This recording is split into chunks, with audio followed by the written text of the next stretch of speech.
ইসলাম ধর্ম পালনকারী প্রত্যেক সামর্থ্যবান নরনারীর জন্য কোরবানি ওয়াজিব। ইসলামী পরিভাষায় ওয়াজিব সাধারণত ফরজের পরে স্থান পায়, যা পালনে ব্যর্থ হলে গুনাহ হয়।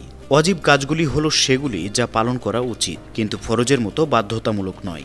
জাকাত এবং কোরবানির জন্য নিসাব পরিমাণ সম্পদ থাকলে এই ওয়াজিব পালন করতে হবে।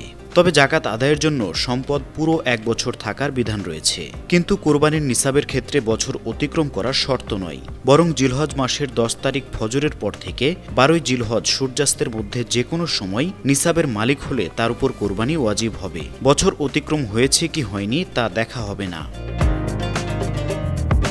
কোনো ব্যক্তি ঋণগ্রস্ত, তার উপর কোরবানি ওয়াজিব কিনা সেই প্রশ্নেরও জবাব দিয়েছেন বিশেষজ্ঞরা।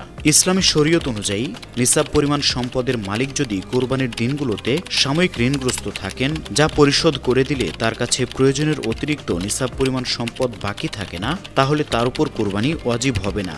আর যদি এমন সম্পদ থাকে যে ঋণ পরিশোধ করার পরেও নিসাব পরিমাণ সম্পদ বাকি থাকে, তাহলে তার উপর কোরবানি ওয়াজিব হবে।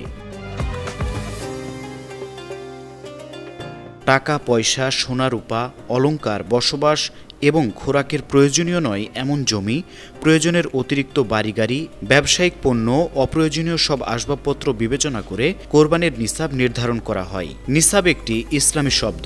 এর মানে হচ্ছে দৈনন্দিন প্রয়োজন পূরণ ও নিত্য প্রয়োজনীয় দ্রব্য সামগ্রী বাদ দেওয়ার পর 52.5 তোলা পরিমাণ রূপা অথবা 7.5 ভরি পরিমাণ স্বর্ণ থাকলে অথবা এর সমমূল্যের ব্যবসায়িক পণ্যের মালিকানা থাকলে তাকে জাকাতের নিসাব বলা হয়।